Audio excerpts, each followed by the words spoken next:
welcome to Check It Out with EVPL, a podcast from your local library. I'm your host, Aaron. And I'm your Dungeon Master, Ellen. And today we will be talking about Dungeons & Dragons, which is something I am super passionate about, you guys. And I have no passion for it, so this is going to be quite the experience. And we are also joined by Christina and Ryan. Hello. Hi. What is your guys' experience with D&D? Well, I actually played, I think, like 5 sessions as a dungeon master myself with a group of friends. It went over pretty well for being custom campaign. Mm-hmm. I have some friends who play pretty often, but I have never played myself, so we'll see how this goes. Lot of new people. Christina. It's very exciting. Lots of blank stares across the table by each other throughout this session, I'm sure. Mm-hmm. So we will be playing this game in 5th edition, which is the most recent one. It is kind of considered more player-friendly, so I tried to make it easier on you guys. And also, I am known for playing games that are very kind of rules-light, so we won't be tracking things like if you have food and water, or like how many days you're going to be traveling. We're just going to do the fun parts, basically. I like fun. If people complain, just stop. Number one rule in D&D is to have fun, I believe. Yeah, we are here to have fun. We are not here to make it complicated. It's complicated enough on its own. Yes. So I had you guys all whip up some characters. Do you want to tell everyone a little bit about who all you're playing? Christina is just, her eyes are screaming, hey, I really want to go first. You know, the more you squirm in your seat, like the more likely you're going to get volunteered for something, just so you know. I'm realizing that. I didn't know her face could turn that shade of red. Okay, I don't want to go first. All right, I will go.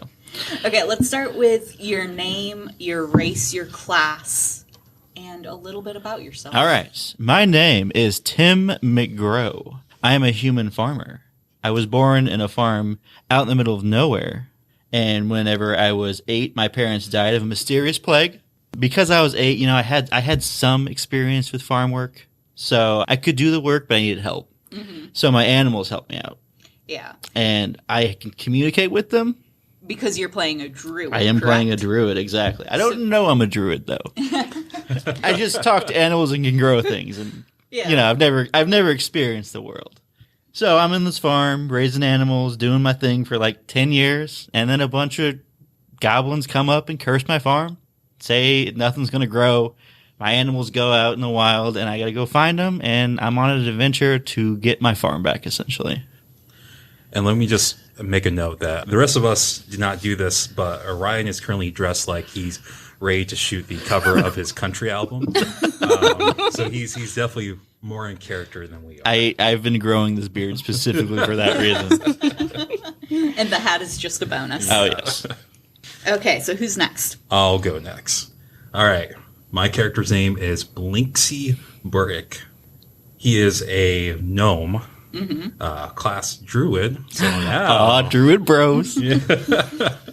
So his background is he was born in Granite Home, and his parents wanted to not be part of the ever-long generation tradition of them just not going anywhere. So after he was born as a child, they went on an adventure, and as often what happens when you leave your hometown, you get sucked into a cult.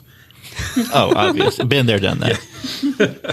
But that was also some of the happier times of his life, until the cult leader decided, hey, we should beat up people and start militarizing. So his parents decided, oh, this is not good, and decided to flee with him, became separated from his parents, who he did not see ever again. And since then, he's been using his survival skills and wilderness knowledge to kind of etch out a living, earning coin with nature tours.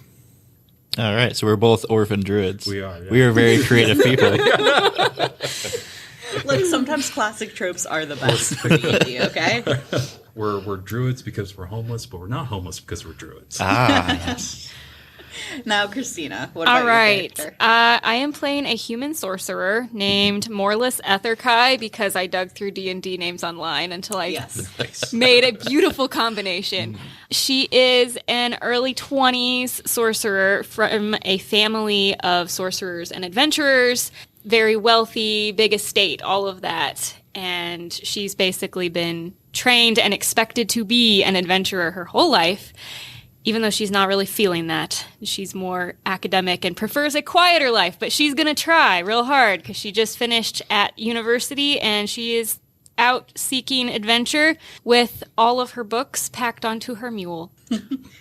Is it a family mule? Is it? No, it's hers. That's okay. It's her mule. All right. It's my mule. It's a personal mule. It's a personal So mule. you have like a super rich lady who has her own animal and then two homeless nature people, nature bros. Hey, nature features into me too because I'm looking for a real rare flower. Oh, So maybe you guys can help with that. So I kind of had you all come up with your characters independently. And I like that you all have this sort of draw towards nature. Since we have 2 druids and a botanist. So weird. I don't know about that. Trees are dope, yo. There should be more trees, honestly. Yeah. That's all we're going to do. No combat. We're just growing trees. Like the Johnny Appleseed of this world. I wore the wrong hat.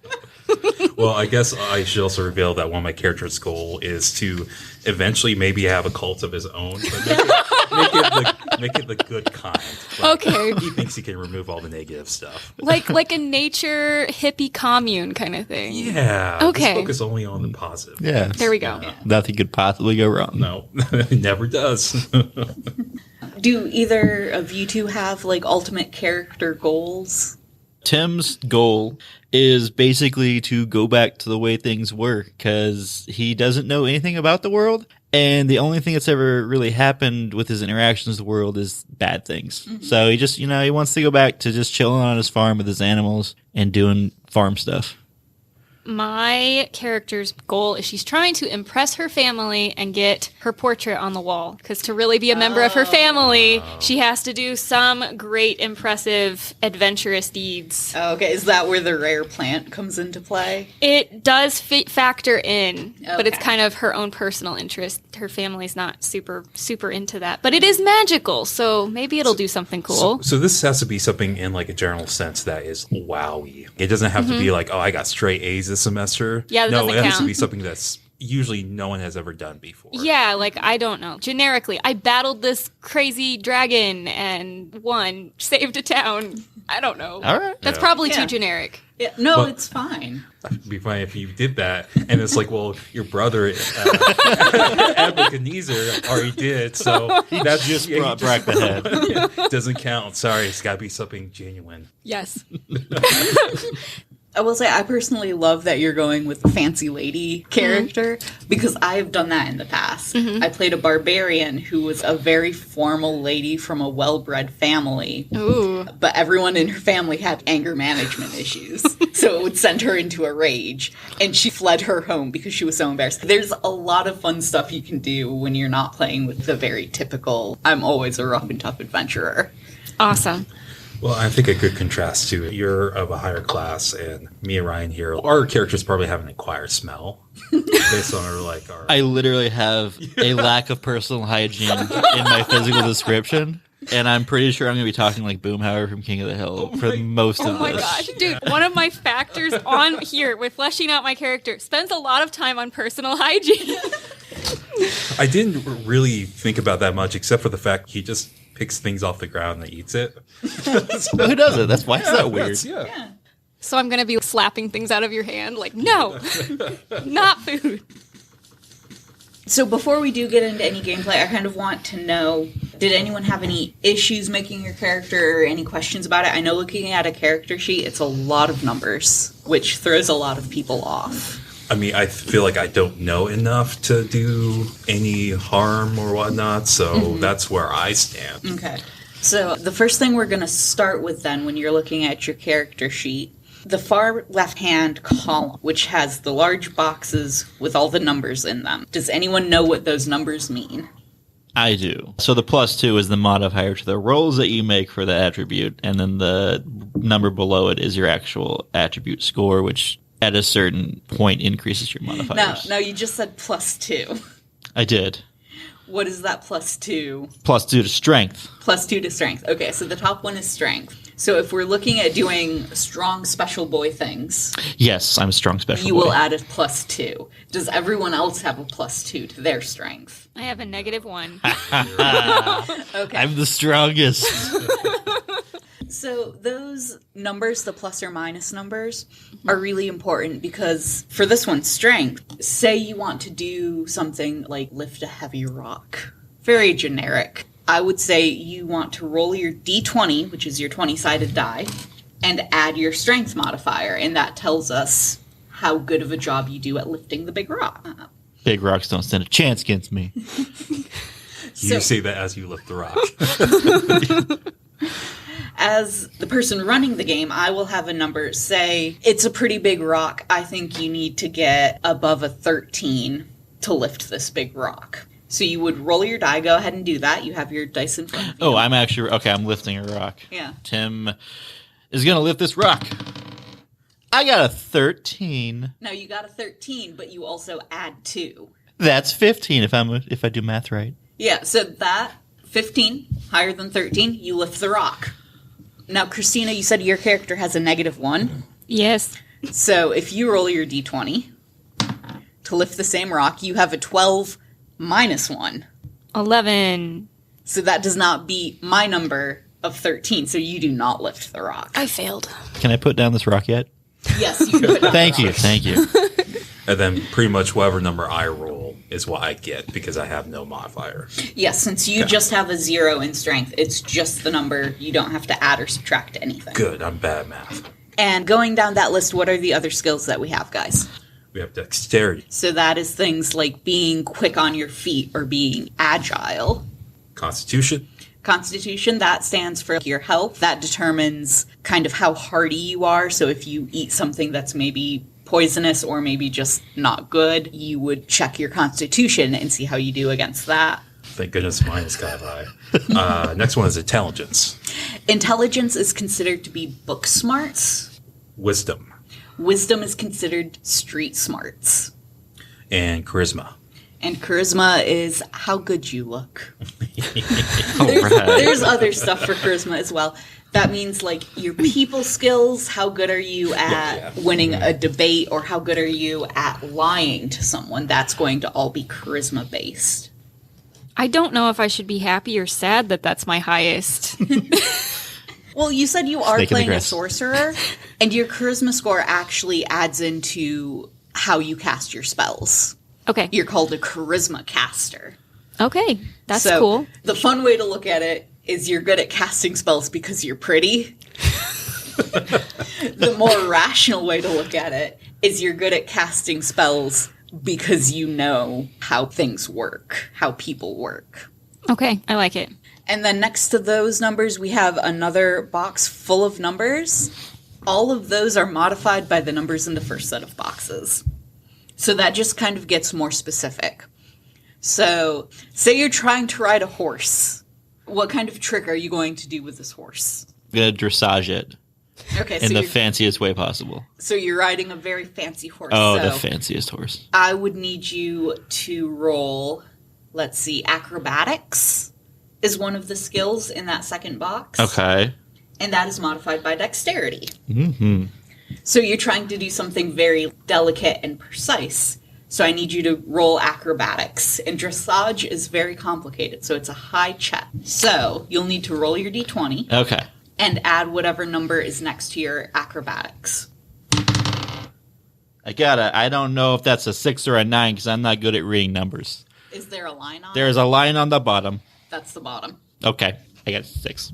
The Plus 6. 2. Plus 2. So you got an 8. My horse is going to die, isn't it? No, your horse doesn't die. Hello. Okay. So let's say you're riding this horse, you're trying to do this very fancy footwork, maybe you're trying to impress someone.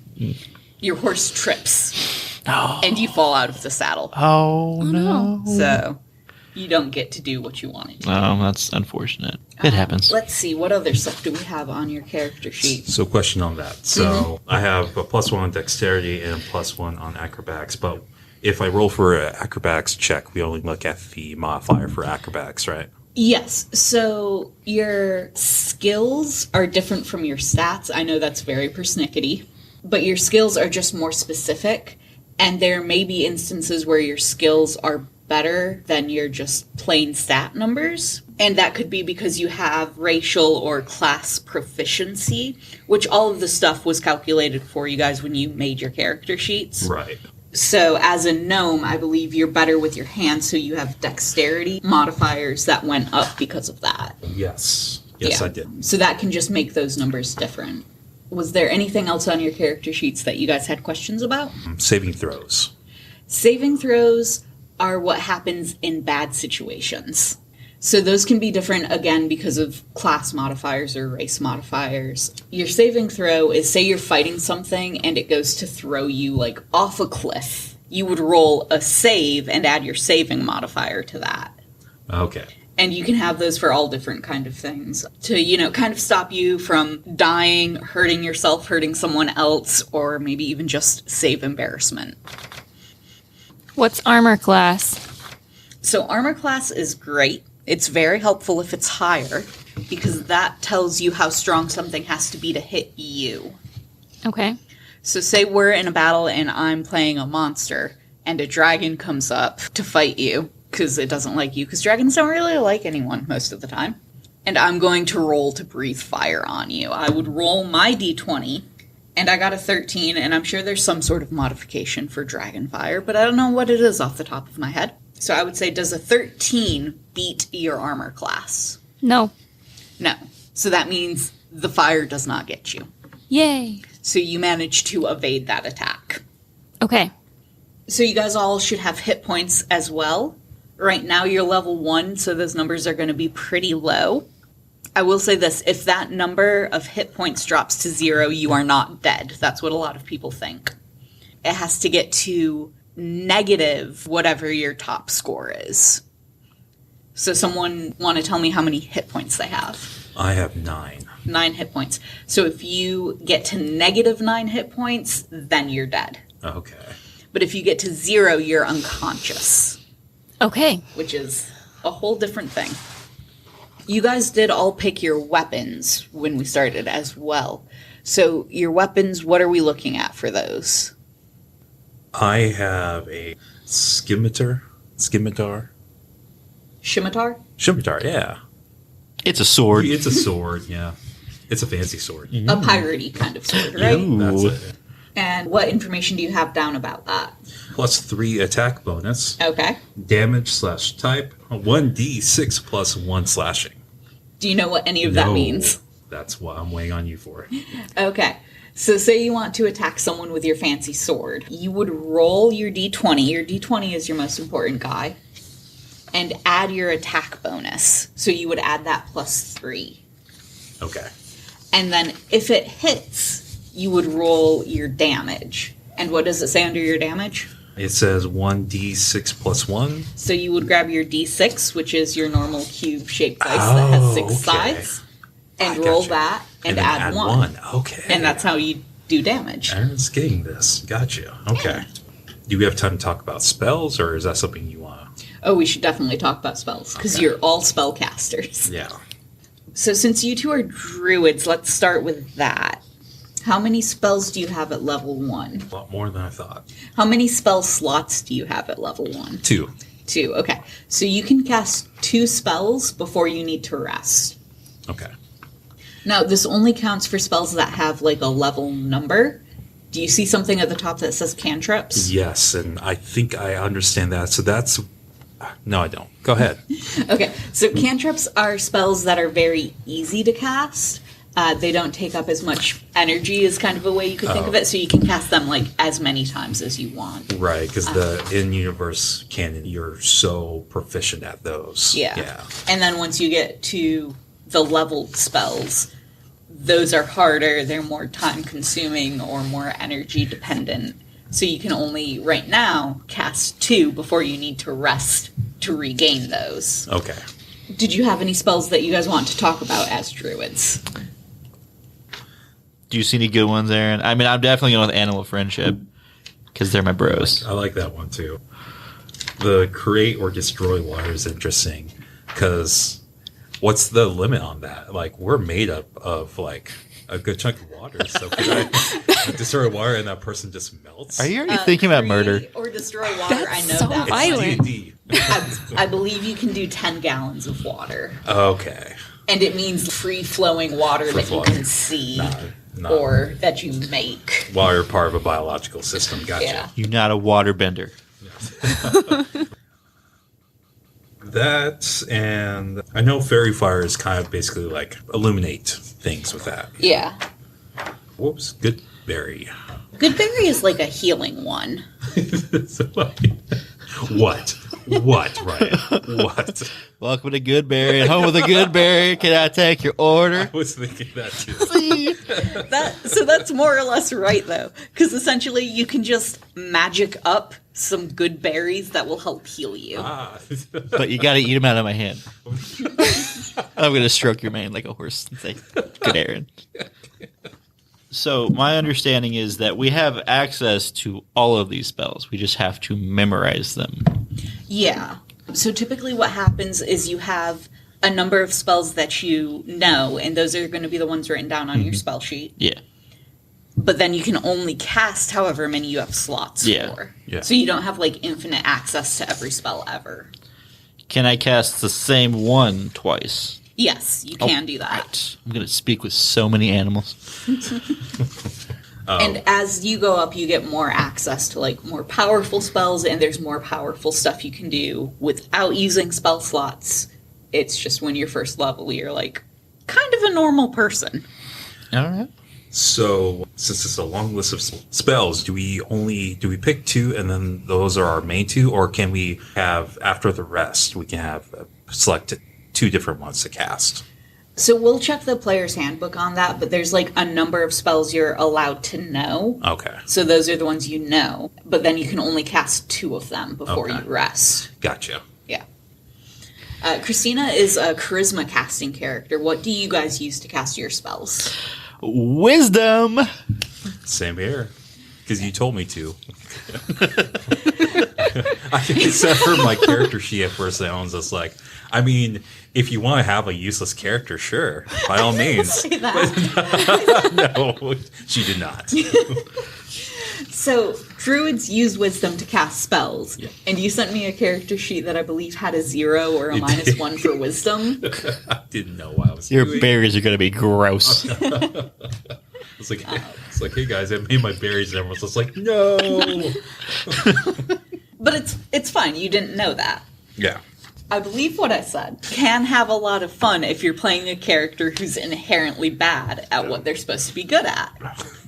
But also, you may not want to do that your first time out. Right, yeah. So we changed that a little, and you changed your wisdom and a couple other scores. Yeah. I plan on being a complete deadweight, so Christina's pulling everything. Cool, I don't know what I'm doing. So, Christina, you have the player's handbook in front of you, which is like the holy grail of your starting characters. And there it says you have 4 cantrips and 2 first level spells. Yes. So what that means is you know the 4 cantrips, you can use those as much as you want. Mm-hmm. And then you have 2 spells and 2 spell slots. Okay. So you can pick 2 different spells and use one of them twice or use each of them once, whatever you think is necessary, but you can only cast those 2 spells until you rest. Okay. So I don't have a weapon. I'm apparently just punching things. We can also give you a weapon at some point. Okay, cool.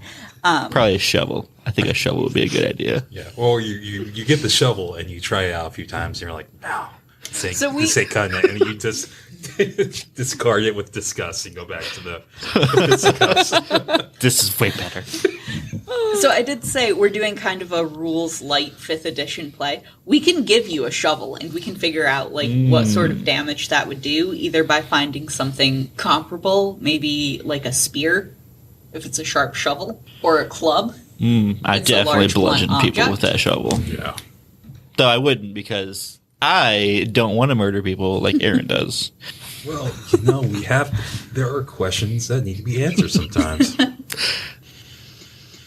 So, Christina, as you look over those spells, you should maybe pick a couple now just so you can have them and we can talk about how they work. But also, between this and the next episode, when we do part 2, you can change them if you want because it will be time has passed. And when you guys rest, typically you can take that time to learn new spells, learn new skills. That's kind of what leveling up and all that other stuff is. Okay. Right. I would like to have one of them be Expeditious Retreat. Okay. That's a good... I would like to run away. Does that work for you or your entire party? Oh, I don't know. Are you just dipping out on us? See ya. Peace. So you're looking at just a list of spell names. Behind the okay. list is kind of a description of how they work. Oh, that would be... Even more words for you. Yeah. There's just a lot of spells. Okay, I was going to say, I'm like, am I just picking based on the name? The name is typically a good indicator of what they do, I will say that. They're mostly straightforward. I'm still picking that one. And then I don't know. How about sleep? What does sleep do? Sleep puts people to sleep. I will do that. Yeah, sleep is a really fun one. Basically, depending on what level you cast it at, you have a certain number of hit points you can affect. So you want to cast it at things that have less hit points than your sleep ability. Okay. And they just get knocked out, and there's nothing they can do about it. Nice. So now that we've kind of covered the basic rules, and I know that's a very rough explanation, a lot of this will get more clear once we start to play. But I kind of wanted to know, like, why did you guys pick the characters and classes that you picked? I wanted to play as Simpleton. I think I designed Tim because he doesn't know anything of the world, so I can kind of grow however I want, you know? My heart raced when I saw Gnome could be a race you could play as, so of course I had to pick that. Yeah. And then, I don't know, I just kind of thought, well, nature kind of seems to go hand in hand with it, so. With being a gnome. Yeah, you know, they're always protecting our lawns. Yeah. It sounded cool. That's a perfectly reasonable explanation. I do also like that you chose to have a mule. Like, I'm allowing it. I don't care what people say. Because some people will be like, where'd you get the money to buy that mule? You have a mule. That's fine. You have this pack animal that can just carry all your things. I don't want you guys to worry too much about equipment. I very much want it to be like, as long as you have something that makes sense for you to have, you can have it. So that goes along with, I'm not going to make you track ration or things like that. Nice. Because I want to focus more on the gameplay, and I think it can be a lot funnier if you can just pull whatever you need off of the mule. Yeah, whenever I was DMing my previous group, we had some people who were really interested in rules, so that got bogged down, and that's why it only went 5 sessions. Yeah, it definitely has its place. There are people who love following the rules and tracking everything, and I just find myself a lot more interested in kind of the story and having a loose kind of session that's a bit more freewheeling. That's fair. Trying not to say that those people aren't fun. It's like this podcast is to encourage you to play Dungeons and Dragons, but also not play it because it sounds like most people are not fun. Well, most people are fun. You just really have to find a play style that works for you, and I think for you guys, this is going to work a bit better. Yeah, it also really depends on the group of people you have together. Okay, so with that, let's play some Dungeons and Dragons Yay. to see what you guys are going to get into. You three are squeezed around a small table at the back of the Tricky Goose Tavern, and you're waiting for someone to come up and post the new list of quests to the community board. It's a rowdy scene, and there are a number of different groups bragging about past adventures, singing songs, or greeting friends. What are you three doing, and how did you come to be here together? I teamed up with Christina because she was on the road, and her mule was being very loud, voicing its hatred for her. Hey! And you don't know that. It was talking to me. You can't talk to animals. And I felt like I needed to help the mule out. So I walked up to it and took some off its back. And I was like, you need some help carrying these? And then we went into town together. I think I fell asleep in a sack one time, and you picked up that sack thinking it was yours. I'm just indiscriminately picking up random travelers and being like, it's fine. Tag along. You're definitely the leader of this group. Just so you know. Okay, so Blinksy was in a sack that ended up on Morlis's donkey. Mm-hmm. And then Tim showed up and was like, that donkey is carrying too much weight. Yes. So I will take the sack that has a gnome in it. Now, I assume, did any of this wake you up? Were you conscious for this? Until he opened the sack and I saw those big, bright, beady eyes, and I knew. You found a friend for life. I found a friend for life. How did you get in the sack, by the way? It's literally a sleeping bag. Oh, Okay. We kind of just abducted you. But this is like Okay. a burlap. Yeah, I mean, because I'm a gnome and it's cost effective. Shopkeeper was throwing it out, and I was just like, "Hey, I'm cold. Can I have that?" He's like, "Sure," and there we go. Where did you lay out your sleeping sack that I mistakenly picked it up? I think you had other sacks out, and I'm like, "Oh, this will create more warmth for me," so I just kind of curled up. Ah. Did you like break into my place I live? I assumed you were traveling at this point. Oh, okay. Yeah. We can go with that. All right, Yeah. so Okay. Christina is traveling on the road. She gets down for the night, lays out her stuff, gets all the mules back. Blinksy's like, hey, look, other sacks. I should lay with those. Camouflage. I grew up in an enclosed community, so I'm all about safety in numbers. So other sacks. Okay. All right. Okay. Okay, so this has happened, and you have all ended your travel at this bar where you can find work. And you've decided to work together then? Well, yeah, it was instant friendship, I believe, is what he said. Friendship. Yeah. I am begrudgingly at this table. Okay. I'm mainly in it for the mule for her. Well, I like this that we kind of force ourselves into your life, Yeah. and you begrudgingly accept it. Just like, The okay. idea that you're just, I can't avoid them. Yep, Yeah. this is my life now. Technically, you did kidnap me, so You're responsible. Okay, so as you guys are getting to know each other a little bit, you realize Human Man has gone up and tacked some notices to the board. Everyone in the bar, more or less, is running towards the board to look for jobs. What do you guys do?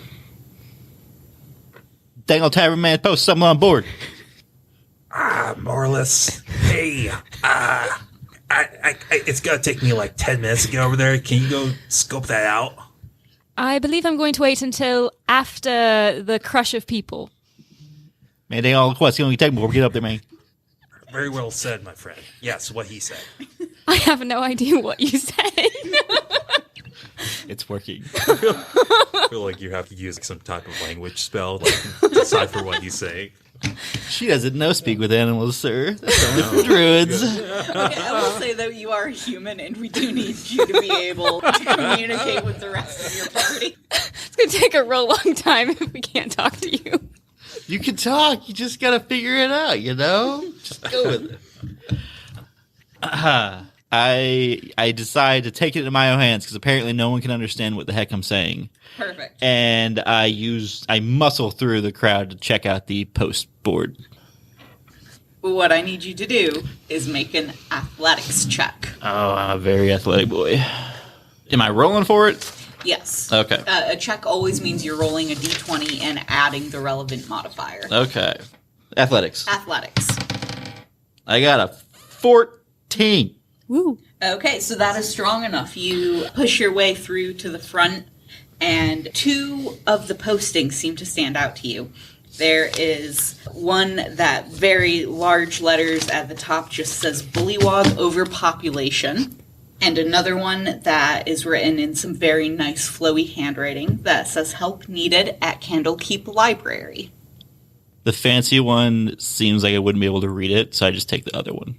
Okay. As you reach out to take it, a very large hand swoops in front of you and rips it off the board and kind of sneers at you, and you see it's a large half-orc. I ask him to give it back politely. So he looks down at you, and it's all crumpled in his hand, and he's like, no. I glance back at the table and lock eyes with my gnome friend, and what does he do? They're the most pleading eyes you've ever seen in your entire life. I will roll for it if you need me to on how pleading these eyes are.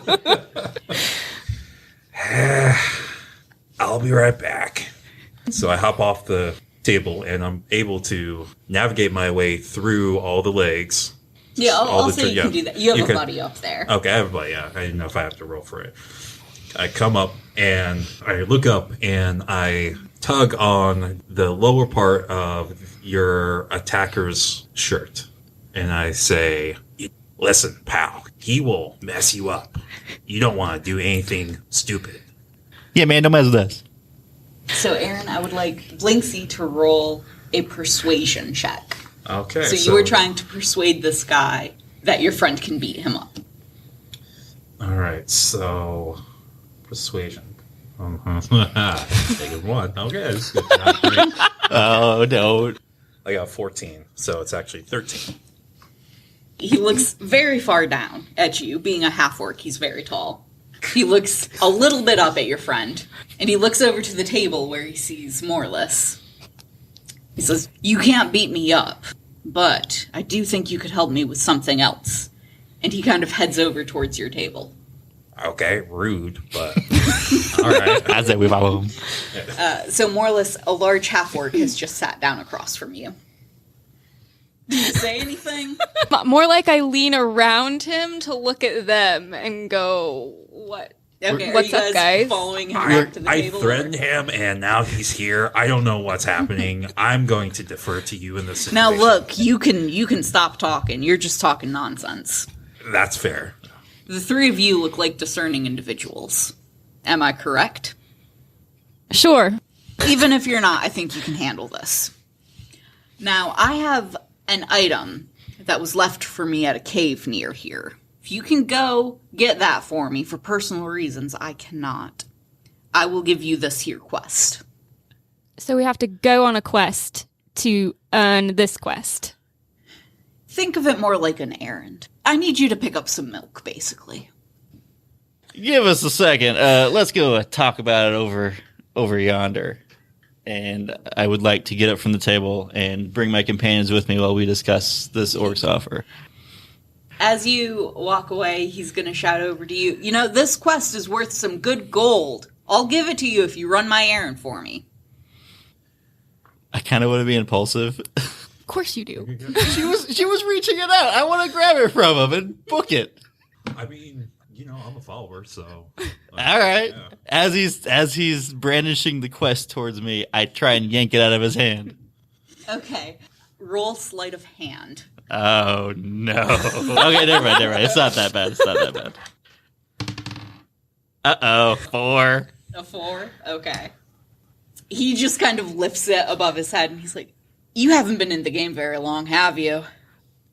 No, and thank you and have a good day. And I cheese it out of the tavern. I just want to let you know, I saw the wind from his hand touch that thing. So he was this close. Good job, pal. I can't hear you. I'm already outside. He's very scary. Well, also, it takes you like 5 seconds to cross the same distance. It would take 10 minutes.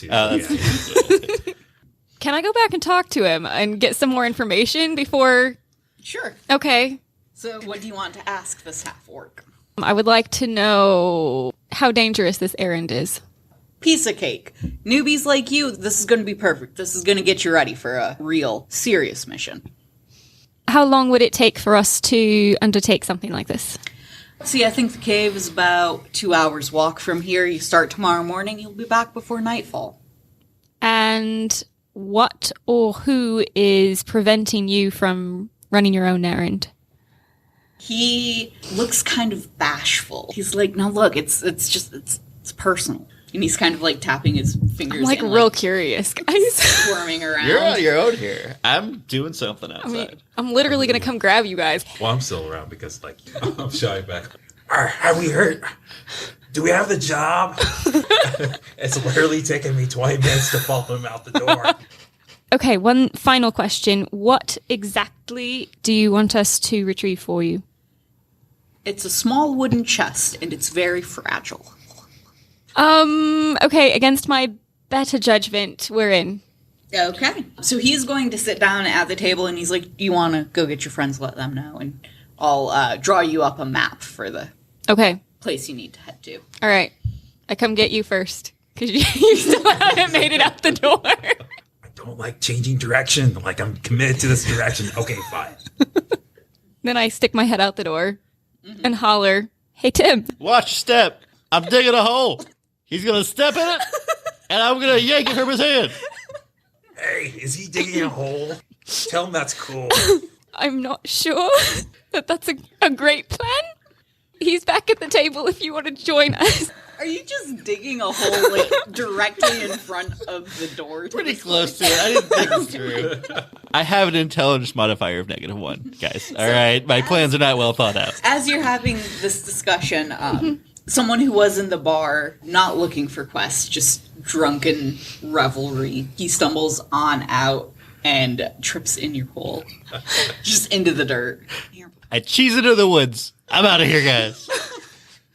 I finally arrive. I'll say this has taken long enough. The half-orc walks out the door, and he's like, okay, don't know why you didn't come back to the table. If you still want the job, and he just hands you a piece of paper that has a rough sketch of how to get to a cave. Now look, it's the only thing that's in there. This is all I need, and you'll get this quest. He holds up the one in his hands when you get back. Where do we find you? I'll be here. I'll be here at the tavern. I have a room here. And he says, it's getting kind of late tonight. You can head out first thing in the morning, and I'll see you by dinner time. Okay. So I guess I take the thing. I go retrieve Blinksy again. Sorry. He's tired of walking. He's just right there. Okay. I'm like falling asleep on my feet. But Tim, you have gone I have somewhere. absconded into the woods. You skedaddled. You dug a hole and skedaddled. Yes. Okay. Now, are you running like with the intent to get as far away as you can, or is I'm it just I'm going to the perimeter so where I Okay. can still peek out and see what's going on in a very sneaky manner. Okay, will you roll stealth? Okay. I got a 1. You see him. It's not sneaky. He's Standing in the most illuminated area. Yeah, he's standing like right next to a street light, but he's behind a very skinny tree and just kind of peeking around. He's there. The half orc looks over in your general direction and says, thanks for your help. And he heads back into the You don't see me. I join my companions. so they're going to fill you in on the details. More or less, since you're loaded, you can afford a room. Do you want to pay for a room for your friends? Or No. share? No? we are acquaintances at this point. Don't know that friends. Maybe tomorrow. So how are you guys passing the night? Are you gonna, I'm looking at his hole. You think that sack fits too? I'm a loud snorer. I grew up with horses, man. I mean, you got me there. I put a leg into his sack. Yeah, that's definitely all that fits. Yeah. Because Blinksy, you're like Gotta slide yourself in there. Yeah, I'm 3 for you. I'm like, Yeah. well, you earned this. You did a lot of great work tonight. This hole is top notch. In fact, it's good enough to sleep in. This is my hole now. You are right by the door of a tavern. There's also a drunk guy in the Oh, I feel like you're not going to get any sleep. Well, okay. but it's like, wow, this is gonna be like my childhood. It's fine. It's Okay. why are so you looking at me like that? So Blinksy, you fall asleep in a hole in front Occupied of by the the door, drunk guy. occupied by a drunkard. I have his With burlap sack. another man, like, pulled up. No, I have. He has the hole by himself with the drunk guy. Okay. I pulled his burlap sack up, like past my knees, and just kind of flopped over, Okay. like behind the building. What are you doing? Are you like looking at us from your like room window? You're just pulled out the blinds and be like, oh my god, they're still out there. Oh gosh. All right, sorry, Ellen. Are we playing right? Are we playing the game? More or less, you're in a room. It's perfectly serviceable. I don't know how you feel about that, but It's acceptable. okay. So the morning comes. You two did not have a very restful night. I'll go ahead and say that. Just everyone on their way out the door is like tripping over you. Tim, you pull your one leg out of the burlap sack. That leg is well rested. And you guys, I assume, start on your way pretty early. Did you want to do anything before you head out to this cave, or are you just going straight there? I mean, my very first thought was I want a smoothie, but like I can't. You want to ask the Can I have barkeeper for a smoothie? Yes. We can make her a smoothie. Okay. I got the berries, you got the water. Someone hands you a Bloody Mary. Okay, that's acceptable. No. I might need that. They're like, I think this is a smoothie. I think so. Close enough. Perfect. And with that, you're on your way. The trip to the cave is uneventful. It is very close by. There's not much going on. And as you get closer to where it is, you're kind of looking around. There's a lot of, rocks and nonsense going on. And you keep noticing a lot of spider webs. Blinksy looks like he knows a lot about spiders. Oh, that's true. Oh, it's okay, guys. I don't think these are poisonous or anything. They'll be more scared of us than we are them. I become emboldened by his speech and charge into the cave. I feel like we need to kind of pull back on the hijinks because poor Christina's character is just going to like leave us for death here. What are we looking for? A chest? I'll find a chest. Go ahead and roll acrobatics as you run into this cave, just because there are a lot of very large spider webs covering like everything. They're So scared of me, though. I'm you can okay. avoid them. Blinksy's the smartest man alive. I'm not good at rolling today. I got a 6. A 6. Okay.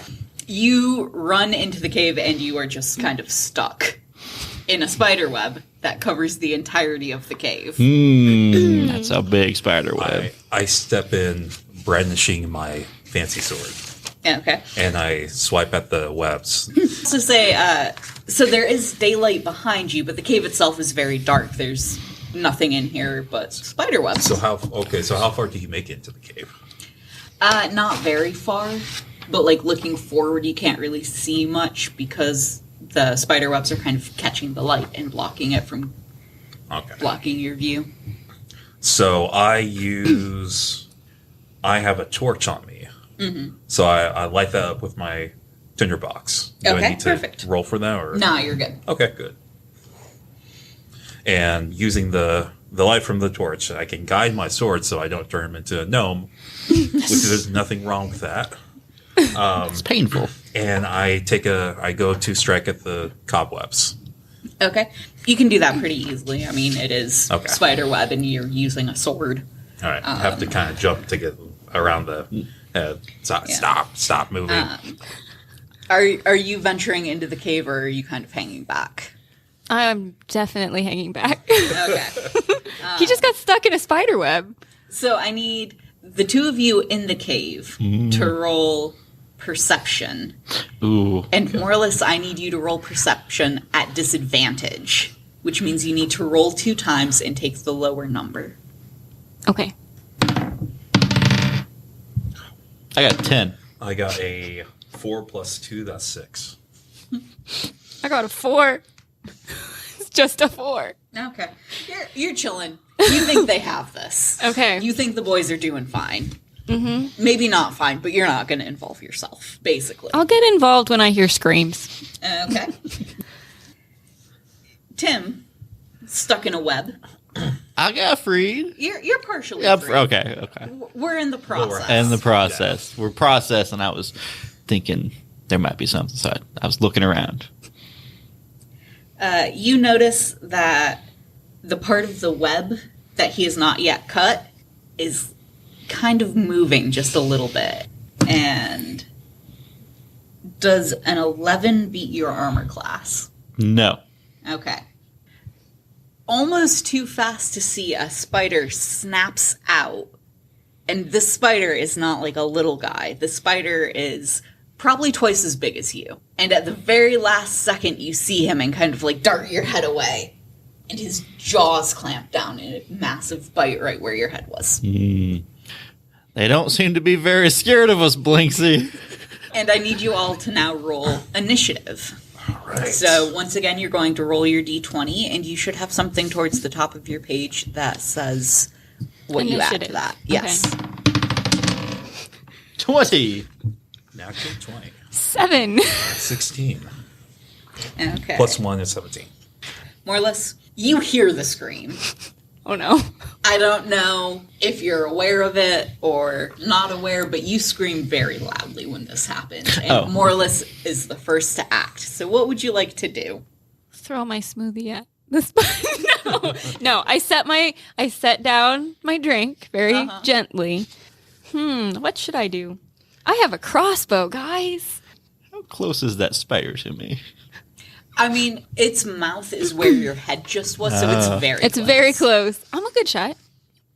All right, I've got my crossbow. I set down my drink. Mm-hmm. I load my crossbow. Okay.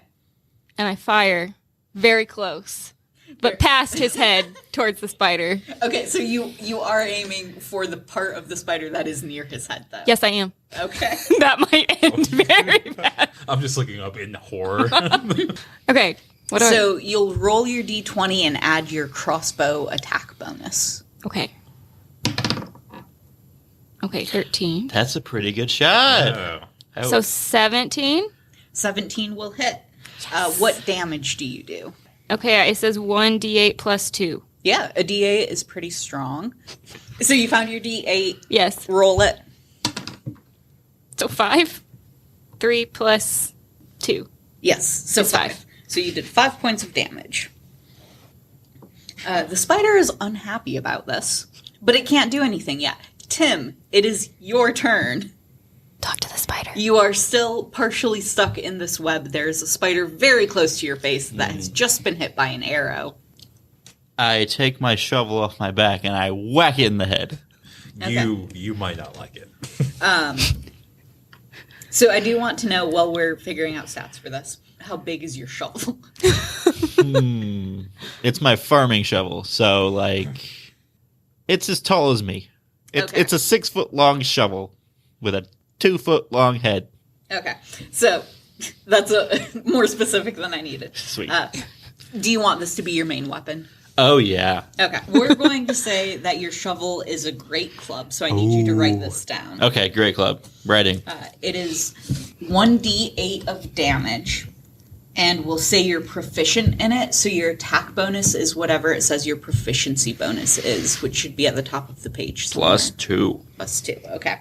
So what I need you to do then is roll a d20 and add 2.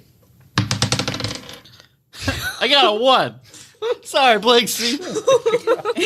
So, you have one arm free, and you go to kind of swing it at the spider, but you don't really have your balance because you're still a little stuck in this web. You do hit yourself in the head. And I'm gonna say you have a bad angle. It's not that strong of a hit, but you're gonna take 2 damage. So I need you to subtract 2 from your hit points. Okay. I flinch when this happens. Okay. So it is now the spider's turn, which, good news for you, Tim, the spider has been distracted. Yes.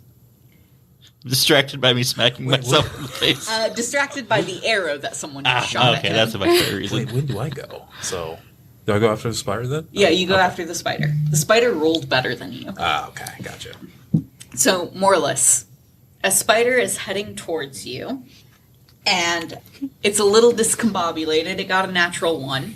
The arrow that you shot kind of hit it in a shoulder joint, and it's not used to that, and so it goes to take a step and kind of trips. And so you have a very large spider that is twice your size just kind of flailing on the ground in front of you. You don't get to do anything quite yet. Have another arrow ready. And now it's Blinksy's turn. Okay, so I know Tim big strong man. Probably one of our better chances of taking this thing down. You did just see me smack my face in the face, my face with the shovel. I still believe in you. Thanks, bro. So I have a cantrip called Produce Flame. And I put my hand up to the web. And my goal is to produce a flame that will burn out the web, but not burn Tim. So I'll go ahead and let you do this. Okay. But since you're a little dazed from hitting your head with the shovel, the fire burns away the web and you just kind of fall on your back. So you're lying prone now. What that means is on your turn, you can do something, but you have to stand up. And standing up takes all your movement, so you can't really move anywhere else. That brings us back to Morless. I'd like to shoot another arrow into the spider that's just flailing about. Mm-hmm. Okay, so I roll the d20? Yes. All right. Oh, no. So I rolled a 1 plus 4.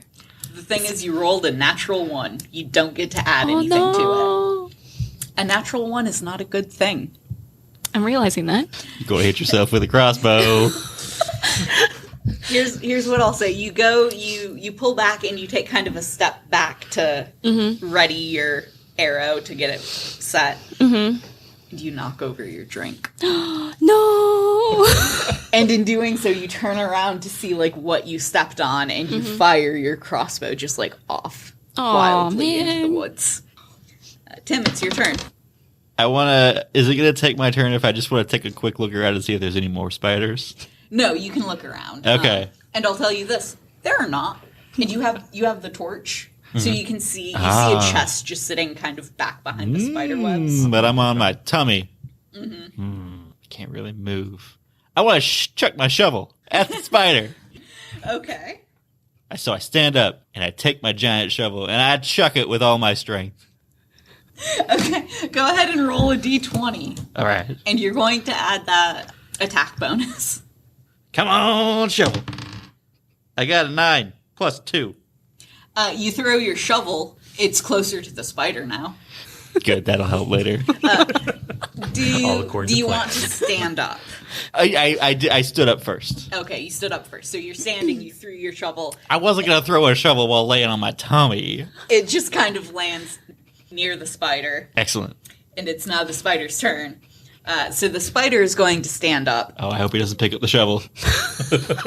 So the spider was actually going away from where the shovel would be. So the shovel is behind the spider. Okay. Morless, does a 13 hit your armor class? No. Okay. The spider's going to stand up and kind of like lunge towards you, but it does not have the ground to cover with that injured arm, and it just kind of gnashes its teeth in front of you. Blinksy, it's your turn. Okay. This is not going well, you guys. No, it's not. Pick up your destiny, Blinksy. Can you answer me this? Would this spider in particular be immune to poison? I would assume maybe, yeah. No. Okay. So how far away is the spider from me right now? You definitely could run up to it. I think, what's your movement? 25. Yeah, you definitely can move up to it. Okay. Grab the shovel. I look at the shovel and then look back at Tim, and I'm lost in what to do. I will say, the shovel is much larger than you are. Oh, yeah, that's true. Yeah. I'm going to waste my turn doing a comedic routine of trying to pick up a ludicrously large thing. No, I want to do poison spray. Okay. So I do whatever I have to do. I put my hand out and spray in the spider's direction. So poison spray. This is a cantrip, so you're not using a spell slot. Mm-hmm. The creature must succeed on a Constitution saving throw or take 1d12 poison damage. That is powerful for a cantrip. Okay. What is your spell save? My spell save. Oh, it's 12. Okay, so I have to beat a 12 if I don't want the spider to take damage. I got a natural 20. Oh my gosh. The toughest spider in the world. This is the final boss. Yeah. So the spider kind of realizes you're coming and kind of jumps up, and you just spray the air where it was. Okay, that's better than me accidentally hitting her. So yeah, you're not that Morless, it's your turn again. You lost your drink. You're very sad. I am very sad, and I have words for that guy back in town. You also shot an arrow somewhere in the wilderness. That's fine. Lord knows what that. Can I use a spell? Yeah. Cool. Can I put the spider to sleep? Let's see. Sleep. This spell sends a creature into a magical slumber. Roll 5d8. So that's 4. Roll all of them and then roll one of them again. Okay. And we need the total. Oh, okay. So I've got 11, 12, and then 1 again. Mm-hmm. 13. 13. Okay.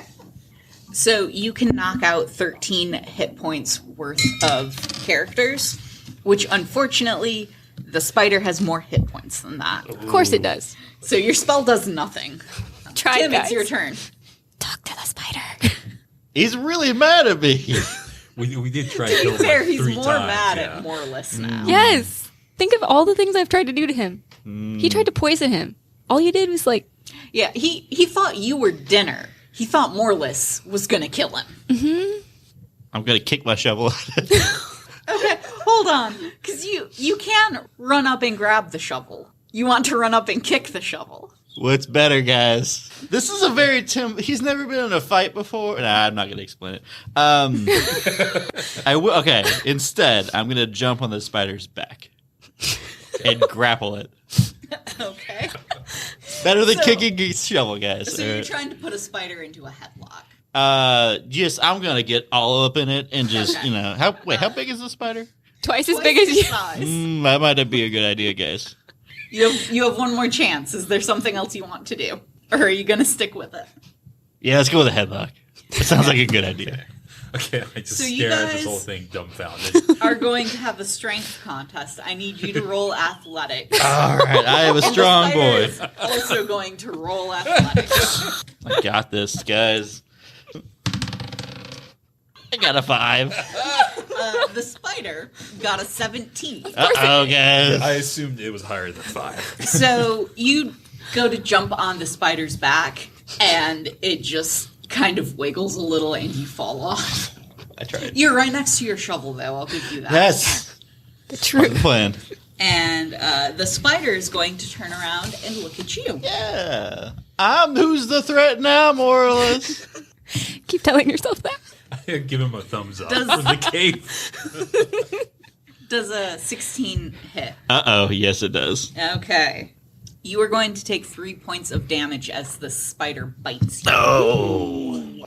So mark that down on your hit points. I am at 5 currently from the shovel wound I and need the to know spider if you do bite. hit 0. Okay.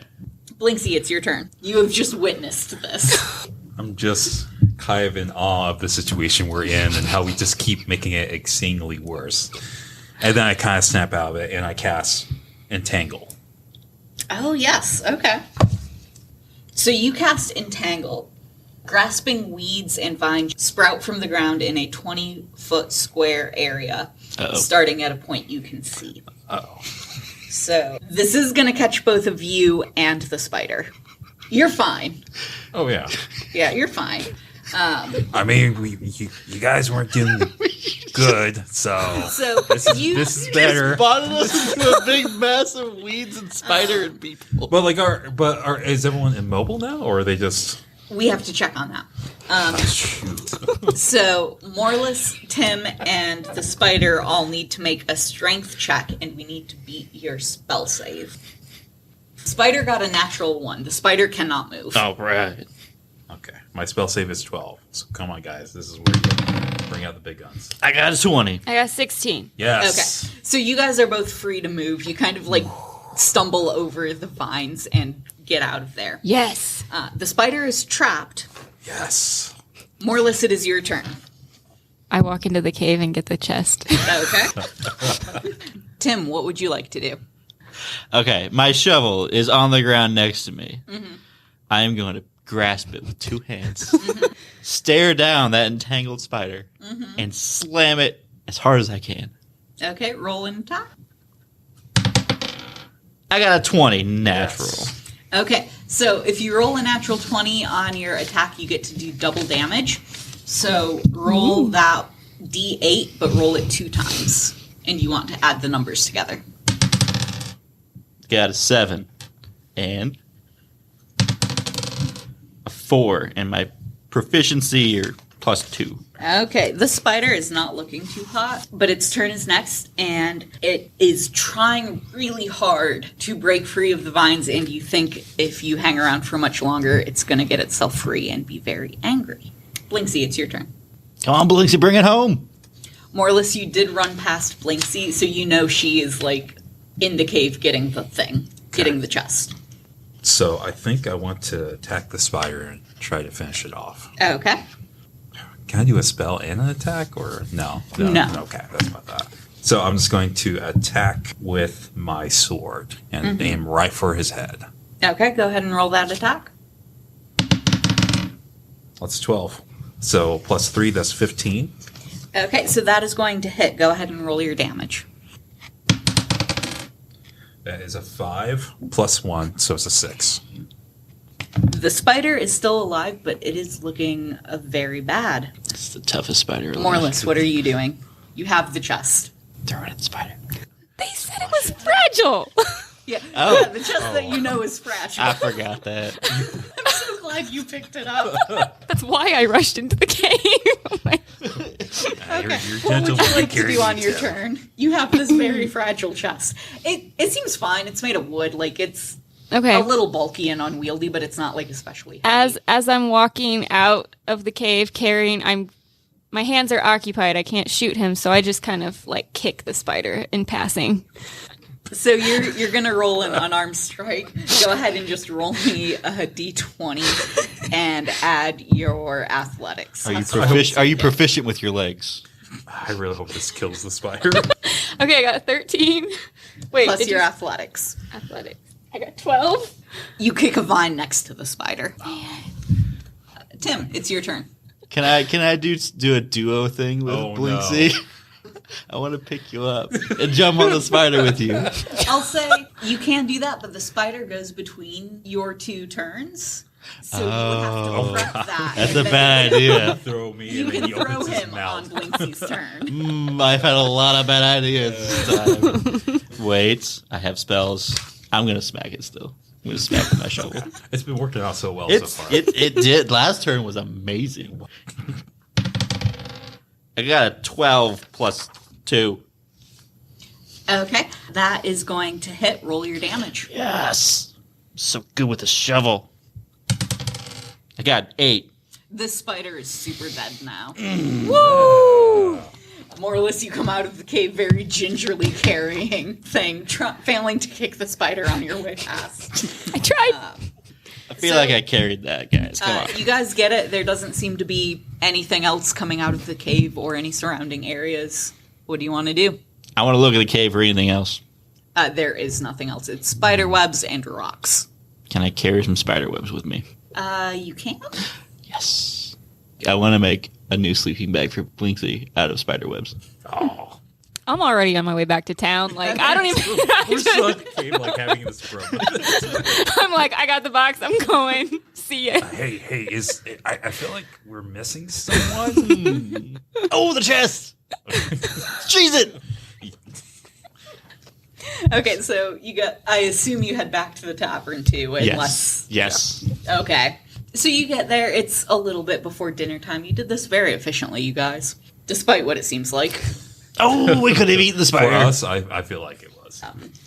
And you see your buddy, the half-orc, sitting at one of the tables just with a beer chatting with someone. And he kind of sees you come in. He gets all excited. He jumps up and runs over and is like, oh, you got it. You found it. Great. Thank you. He holds out the paper for you. Do you trade the chest? Yeah. Okay. We just did a quest to get a quest. Yeah, but the quest you have now makes money. Oh. What if there was a giant pile of gold in that chest? It was fragile and I was carrying it, and I'm not very strong. But we didn't open So it. probably. Who says I didn't open it while I was walking? Hold on, because that is important. Did you open it while you were walking? Yes, I peeked. Okay. The chest was not locked, so Yes. that's fine. You open it, and it's just like a bunch of very nicely stacked tulip bulbs. Aww. So you're fine with handing it over? Okay. Guess I should consult. Or you could just not tell us, like it's... Okay. I use my druid powers. Oh, wait, she doesn't tell us what's in there? I didn't tell you. Okay, she did. Yeah. Okay. Never mind. So you hand it over. He's like rubbing his hands with glee, and he opens it up, and he just has this starry-eyed look on his face. And he's like, "Thank you so much. I can grow my garden now." What? Look, I couldn't. You saw what was there. You saw it. Oh, yeah, and other things. I mean, I'm pretty good with flowers. Sorry about the hole and the quest snatch, but I'll help you grow the garden. Thank you. I mean, they are pretty flowers, yeah. Very colorful. Hard to get. You guys completed the goal. Woo! For today. We did it! Dungeoned and dragoned, except there were no dungeons or dragons. We cave and spidered. Yes, you did. And Good you times. now have a new quest. Woo! Bullywog overpopulation. Next time, we'll Next check it time. out. Nice. I'm ready. That is our first installment of our Dungeons and Dragons adventure. So thanks everyone for joining us. We'll see you next time for some more adventuring, which is very exciting. And after that, we will return to your normally scheduled podcasting expectations. If you want to share your thoughts about Dungeons and Dragons or relate anything else to the library, you can let us know at podcast@evpl.org. See you next time. Bye.